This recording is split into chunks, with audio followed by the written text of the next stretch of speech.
आज हमने किया उत्तराखंड में गढ़वाल और कुमाऊं की सभी बड़ी खबरें। तो बात करते हैं पहले बड़ी खबरों की।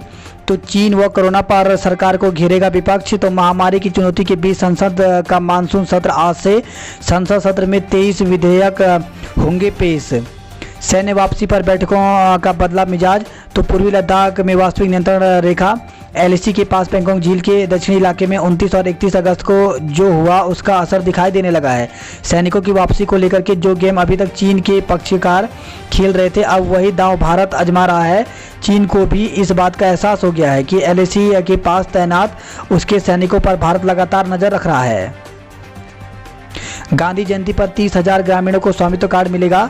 तो उत्तराखंड जल्द ही ग्राम स्वरोजगार के राष्ट्रपिता महात्मा गांधी के सपने को पूरा करने की दिशा में अहम कदम बढ़ाने जा रहा है। शहरों की तर्ज पर अब गांवों में भी भूमि और भवनों के मानचित्र होंगे। कोरोना संक्रमण की टेंशन के बीच सब्जी बेलगाम। तो देहरादून में सब्जियों के दाम छू रहे हैं आसमान।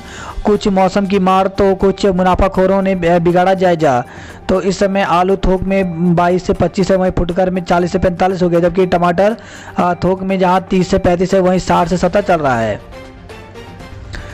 बेरोजगारी के खिलाफ जारी रहेगा कांग्रेस का आंदोलन। तो उत्तराखंड में बेरोजगारी के खिलाफ प्रदेश कांग्रेस का अभियान जारी रहेगा। इसको लेकर के अधिक धारदार बनाने के लिए प्रदेश अध्यक्ष प्रीतम सिंह के नेतृत्व में 23 सितंबर को विधानसभा का घेराव किया जाएगा। वरिष्ठ राज्य आंदोलनकारी बीएल सकलानी का निधन। तो वरिष्ठ राज्य आंदोलनकारी बीएल सकलानी का शनिवार रात दिल का दौरा पड़ने से निधन हो गया। उन्हें सीने में दर्द होने पर दून मेडिकल कॉलेज चिकित्सालय ले जाया गया। स्वजनों और राज्य आंदोलनकारियों ने बीएल सकलानी की मौत के लिए अस्पताल प्रशासन को जिम्मेदार ठहराया है। अनलॉक 4 होते ही कोरोना ने पकड़ी रफ्तार। तो 24 घंटे में उत्तराखंड में कोरोना के 1637 नए मामले सामने आए हैं। तो उत्तराखंड में कोरोना अब बेकाबू होता जा रहा है। रविवार को प्रदेश में कोरोना के रिकॉर्ड 1637 मामले आए हैं। चिंता की बात यह है कि कुल सैंपल में 15.26% पॉजिटिव निकले हैं। प्रदेश में कोरोना की दस्तक होने से अब तक यह एक दिन में सर्वाधिक मामले हैं।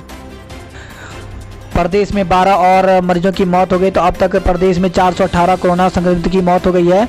तो ऋषिकेश एम्स में 5 संक्रमितों की मौत हुई। विश्व सत्र समीप कोरोना संक्रमण ने बढ़ाई परेशानी। तो प्रदेश में कोरोना संक्रमण के तेजी मामले बढ़ने से सरकार की चिंता भी बढ़ गई है। विधानसभा सत्र की तारीख नजदीक आने के साथ ही संक्रमण के आंकड़े सरकार की मुश्किलें बढ़ाती जा रही हैं। देहरादून में रिकॉर्ड तोड़ कोरोना के 623 मामले सामने आए हैं। अधीन सेवा चयन आयोग जल्द शुरू करेगा 6 पदों पर भर्ती। तो प्रदेश के युवाओं के लिए अच्छी खबर है। उत्तराखंड अधीन सेवा चयन आयोग अलग अलग सरकारी विभागों में 6 पदों पर भर्ती के लिए अक्टूबर में लिखित परीक्षा आयोजित करेगा। इन पदों पर 726 भर्तियां की जानी है। परीक्षा ऑनलाइन व ऑफलाइन दोनों तरह से कराने पर विचार किया जा रहा है। जल्द ही शासन से विचार विमर्श कर आयोग परीक्षाओं की तिथि घोषित कर देगा। तो कोरोना संक्रमण के कारण प्रदेश में इस वर्ष 8 पदों पर भर्ती प्रक्रिया लंबित है। इन पदों के लिए 1,75,000 से अधिक युवाओं ने आवेदन किया है। अब आयोग इन से 6 पदों पर भर्ती प्रक्रिया शुरू करने जा रहा है। तकरीबन 40,000 युवाओं को लिखित परीक्षा में शामिल होने का मौका मिल सकता है। आयोग के सचिव संतोष बड़ू ने बताया कि दिसंबर तक इन पदों पर भर्ती के लिए लिखित परीक्षा व साक्षात्कार की प्रक्रिया पूर्ण करने का लक्ष्य रखा गया है। आयोग पहले उन पदों पर भर्ती परीक्षा को प्राथमिकता दे रहा है जिनमें रिक्तियां कम हैं। इन परीक्षाओं के आयोजन से आयोग को कोरोना काल में परीक्षा कराने का अनुभव भी मिल जाएगा। तो इन पदों पर होगी लिखित परीक्षा। तो प्रवर्तन सिपाही, कनिष्ठ अभियंता, सहायक कृषि अधिकारी, सहायक लेखाकार, कनिष्ठ अभियंता जल निगम में और पशुधन प्रसार अधिकारी। नीट में अभ्यर्थियों को फिजिक्स ने उलझाया। तो परीक्षा केंद्र के बाहर निकलते वक्त किसी के चेहरे पर खुशी तो किसी के चेहरे पर दिखी मायूसी। ओवरऑल पेपर को बताया औसत। तो नीट में अभ्यर्थियों को फिजिक्स ने उलझाया। केमिस्ट्री का पेपर औसत जबकि जीव विज्ञान का सरल रहा। परीक्षा केंद्र से बाहर आते छात्रों के चेहरों पर भाव मिला जुला था। तो 720 में से 510 अंक लाए तो सीट पक्की। तो राष्ट्रीय पात्रता पर सह प्रवेश परीक्षा के बाद परीक्षा विशेषज्ञों ने जताया अनुमान, कहा नीचे भी आ सकती है कट ऑफ। श्रीदेव सुमन विश्वविद्यालय परीक्षाएं आज से शुरू। तो श्रीदेव सुमन विश्वविद्यालय की परीक्षाएं सोमवार से प्रारंभ हो गई। विश्वविद्यालय से संबद्ध 52 राजकीय महाविद्यालयों के अलावा 122 निजी संस्थानों में स्नातक व स्नातकोत्तर अंतिम सेमेस्टर और स्नातक प्रथम वर्ष की परीक्षाएं आयोजित होंगी। देहरादून पौड़ी में आज बारिश के साथ तो सितंबर शुरू से ही उत्तराखंड में बारिश का सिलसिला सुस्त हो गया है। पिछले 2 सप्ताह में प्रदेश में सामान्य से 65% कम बारिश हुई। हालांकि नियमित अंतराल पर कुछ जिलों में हल्की बारिश हो रही है। मुरादाबाद से खाली आई नीट स्पेशल। तो रेलवे ने रविवार को राष्ट्रीय पात्रता सह प्रवेश परीक्षा नीट के अभ्यर्थियों के लिए सहूलियत के लिए विशेष ट्रेन तो चलाई, मगर यहां भी लेट लतीफ़ी हावी रही। नतीजा यह रहा कि ट्रेन देहरादून तो आई मगर पूरी खाली। प्रशासन ने अभ्यर्थियों को रेलवे स्टेशन से परीक्षा केंद्र तक पहुंचाने के लिए परिवहन की व्यवस्था भी की थी, मगर ट्रेन से एक भी अभ्यर्थी के न पहुंचने पर सारी व्यवस्था धरी की धरी रह गई। वही खबर है, बाइक पर ही सवार हो लिए स्पीकर साहब। तो न सुरक्षा का कोई तामझाम न ही प्रोटोकॉल, जब जैसी जरूरत तो हो वैसे ही ढल जाते हैं। विधानसभा अध्यक्ष प्रेमचंद अग्रवाल रविवार को देहरादून में उनकी सादगी की यह मिसाल देखने को मिली। यमुनोत्री के लिए सप्ताह में तैयार हो जाएगा वैकल्पिक मार्ग। तो यमुनोत्री धाम के लिए वैकल्पिक पगडंडी मार्ग बनाने का कार्य जोर शोर पर चल रहा है। लोक निर्माण विभाग बड़कोट के अधिशासी अभियंता SK गर्ग ने बताया कि 350 मीटर लंबा यह मार्ग 1 सप्ताह में बनकर तैयार हो जाएगा। बात करते हैं ऋषिकेश की खबरों की। तो कम क्षमता के पुल से गुजर रहे भारी वाहन। तो घट्टूगाड़ में 16.2 टन भार की क्षमता वाले पुल से पार कर रहे हैं खनिज भरे 30 टन के डंपर। विभाग मौन है। वही खबर है ऋषिकेश जहां पे खंड शिक्षा अधिकारी समेत 24 कोरोना पॉजिटिव मिले हैं। विकासनगर की खबरों की बात करें तो गुलदार ने उड़ाई ग्रामीणों की नींद। तो चकराता से खबर है जहां पे सीमांत बाबर रेंज के दारागाड़ जंगल की सीमा से सटे सिलवाड़ा गांव में गुलदार के आतंक से ग्रामीणों में दहशत का माहौल है। जम्मू कश्मीर के युवक का शव बैराज से बरामद हुआ है। तो विकासनगर से खबर है जहां पे विकासनगर कोतवाली के अंतर्गत कटा पत्थर में जन्मदिन पार्टी के दौरान यमुना में डूबे जम्मू कश्मीर के युवक का शव डाक पत्थर बैराज से पुलिस ने बरामद कर लिया है। इसमें और चरस के साथ पुलिस ने 2 युवकों को दबोचा है। तो कालसी थाने की पुलिस ने रविवार को चकराता रोड पर जोड़ी बैंड के समीप चेकिंग के दौरान एक युवक को स्मैक के साथ गिरफ्तार कर लिया। 2 घरों के बीच 5 घंटे फंसा रहा सुअर। तो खबर है विकासनगर से। आज हिंदी दिवस है। तो हिंदी है हमारी अनमोल संपदा, इसको संवारेंगे हम। तो हिंदी दिवस के अवसर पर साहित्य संगम की ओर से आयोजित काव्य गोष्ठी में कवियों ने अपनी कविताओं के माध्यम से हिंदी का मान बढ़ाया। 10 दिन बढ़ाई जाए आवेदन तिथि। तो खबर है विकासनगर से जहां पे शहर के बेरोजगार युवाओं ने उत्तराखंड अधीन सेवा चयन आयोग के सचिव से समूह गौ अंतर्गत व्यक्तिगत सहायक व आशुलिपिक पदों की आवेदन तिथि बढ़ाने की मांग की है। गढ़वाल की खबरों की बात करें तो 1 इंच भूमि नहीं देंगे तीर्थ पुरोहित। तो केदारनाथ प्लान में तीर्थ पुरोहित ने वहां मास्टर प्लान को पौराणिक एवं धार्मिक मान्यताओं के खिलाफ बताते हुए उसे तुरंत रद्द करने की मांग उठाई है। इस संबंध में प्रधानमंत्री नरेंद्र मोदी को भेजे पत्र में कहा कि प्रदेश सरकार तीर्थ पुरोहित व हकूकधारियों पर जबरन उत्तराखंड चारधाम देवस्थानम बोर्ड और मास्टर प्लान थोप रही है। बाहरी राज्यों के वाहनों से कार्य कराने पर रोक। तो श्रीनगर से खबर है जहाँ पे नेथाना रानीहाट चौराहा क्षेत्र की प्रभावित की अनदेखी कर बाहरी राज्यों के वाहनों को श्रीनगर गढ़वाल लाकर उनसे कार्य कराने पर प्रभावितों का आक्रोश बढ़ता जा रहा है। श्रीनगर में 5 करोड़ से बनेगी वायरोलॉजी लैब। तो मेडिकल कॉलेज के प्राचार्य डॉक्टर चंद्रमोहन सिंह रावत ने मेडिकल कॉलेज की कोविड लैब का निरीक्षण किया है। चमोली जिले में कोरोना के 16 नए मामले सामने आए। तो जिले में कोविड संक्रमितों की संख्या 522 पहुंच गई है। हरिद्वार की खबरों की बात करें तो हरिद्वार से खबर है जहां पे पुलिस अभिरक्षा से में युवक की मौत पर हंगामा। तो शनिवार को पुलिस अभिरक्षा में युवक की मौत के मामले में रविवार को स्वजनों ने सिविल अस्पताल में हंगामा काटा। मामले में पुलिस व कुछ युवकों पर हत्या का आरोप लगाते हुए मामले की मजिस्ट्रेटी जांच की मांग उठाई। पुलिस ने मामले को बढ़ता देख शव को पोस्टमार्टम के लिए एम्स ऋषिकेश में भेज दिया है। उधर पुलिस अधिकारी पूरे दिन मामले की लीपापोती में जुटे रहे। खबर है हरिद्वार से जहां पे गैस गोदाम के बाहर रखा शव प्रदर्शन किया गया है। तो संदिग्ध परिस्थितियों में फांसी लगाकर खुदकुशी करने वाले गैस एजेंसी कर्मचारी के परिवार वालों ने रविवार को जमालपुर स्थित गोदाम में शव रखकर प्रदर्शन किया। मामला ज्यादा पड़ता देख एजेंसी मैनेजर की ओर से 2 लाख रुपए का मुआवजा देने का वादा किया, तब जाकर वे शांत हुए।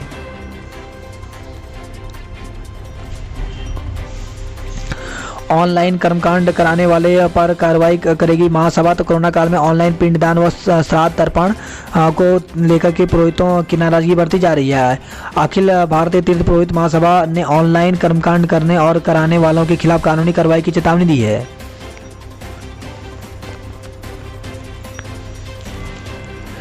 4 दिन बंद रहेगा शिक्षा विभाग का कार्यालय। तो खबर है हरिद्वार से जहाँ पे जिले में कोरोना का कहर थमता नजर नहीं आ रहा। रविवार को शिक्षा विभाग के वरिष्ठ प्रशासनिक अधिकारी समेत 8 कार्मिक कोरोना पॉजिटिव पाए गए। एहतियातन 4 दिनों के लिए 14 से 17 सितंबर तक शिक्षा विभाग का जिला मुख्यालय बंद कर दिया गया है।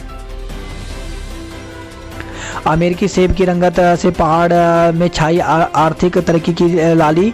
तो उच्च घनत्व की बागवानी को भी भा रही मुक्तेश्वर की आबोहवा। अब तक 45 करोड़ के 1216 प्रोजेक्ट को मंजूरी मिल गई है। अल्मोड़ा से खबर है जहां पे अध्यक्ष समेत 19 की सदस्यता खत्म। तो अल्मोड़ा से खबर जहां पे नगर की व्यापारी राजनीति में एक बार फिर बवंडर आ गया है। पहले 2 फाड़ और अब प्रदेश नेतृत्व में सामूहिक त्यागपत्र देने वाले जिला अध्यक्ष समेत 19 पदाधिकारियों को प्राथमिक सदस्यता से ही निष्कासित कर दिया गया है।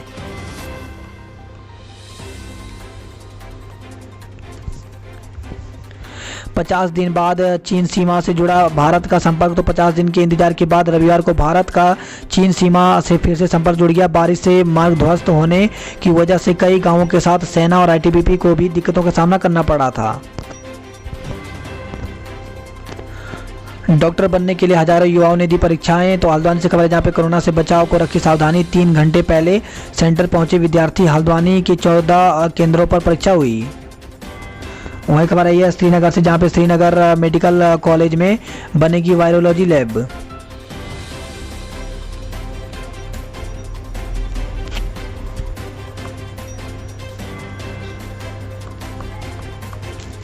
नैनीताल की खबरों की बात करें तो नैनीताल से खबर है जहां पे शहर के 6 निजी अस्पतालों में होगा कोरोना मरीजों का इलाज। तो सीएमओ ने आइसोलेशन के लिए 25% बेड के इंतजाम के आदेश दिए हैं। खबर है ये कुमाऊं से जहां पर परीक्षा को लेकर के एमबीपीजी कॉलेज में बवाल हुआ है। तो कुमाऊं विश्वविद्यालय की स्नातक प्रथम सेमेस्टर की परीक्षा सोमवार से शुरू होनी है। परीक्षा शुरू होने के 1 दिन पहले एमबीपीजी कॉलेज में बवाल हो गया। परीक्षा को लेकर के सुरक्षा के इंतजाम नाकाफी होने पर आरोप लगाते हुए छात्र संघ पदाधिकारी भड़क गए। छात्र नेताओं ने परीक्षार्थियों को घर के नज़दीक के कॉलेज में परीक्षा में बैठने की सहूलियत देने की मांग की थी। 24 घंटे के भीतर कोई फैसला नहीं होने पर पदाधिकारियों ने हंगामा शुरू कर दिया। साथ ही परीक्षार्थियों के बैठने के लिए लगाए गए फर्नीचर और कमरों को बाहर फेंक दिया। तो 2 पालियों में होगी परीक्षा। तो एमबीपीजी कॉलेज में परीक्षा के लिए पहले दिन करीब 1200 छात्र पंजीकृत हैं। परीक्षा केंद्र और कक्ष की शारीरिक दूरी का पालन किया जाएगा। भीड़ को व्यवस्थित करने के लिए 3 गेटों से प्रवेश दिया जाएगा। गेट पर परीक्षार्थी की थर्मल स्कैनिंग होगी। हाथों को सैनिटाइज किया जाएगा, उसके बाद ही कक्ष में भेजा जाएगा।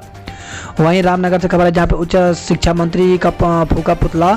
तो डिग्री कॉलेज के प्रथम व अंतिम वर्ष के छात्रों ने परीक्षा तिथि बढ़ाने को लेकर के उच्च शिक्षा राज्य मंत्री धन सिंह रावत का पुतला फूका।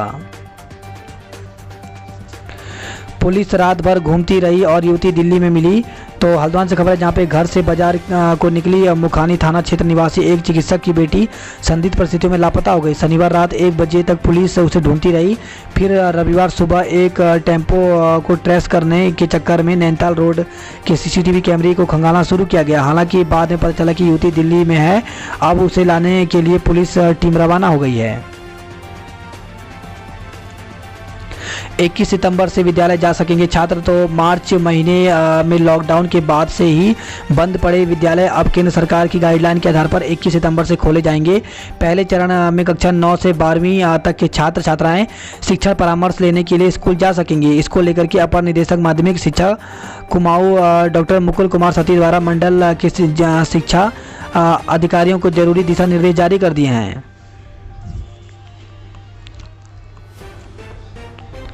वहीं खबर है हल्द्वानी से, जहां पे मुख्यमंत्री इंसाफ करो गूंजे नारे। तो कोरोना काल में स्कूल बंदी के समय की फीस माफ करने की मांग को लेकर के आंदोलन जारी है।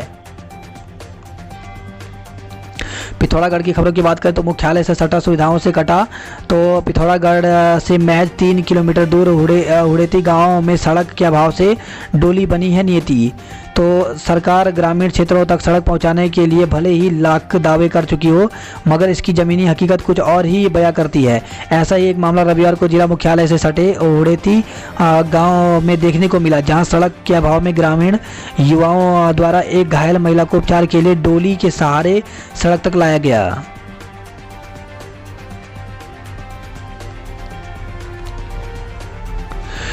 पिथौरागढ़ से खबर है, जहां पे 221 हिमवीरों ने लगाई दौड़। तो भारत सरकार के निर्देश पर खेल एवं युवा विभाग के तत्वाधान में स्वतंत्रता दिवस से चलाए गए फिट इंडिया फ्रीडम के तहत 221 हिमवीरों ने 15 किलोमीटर की दौड़ लगाई।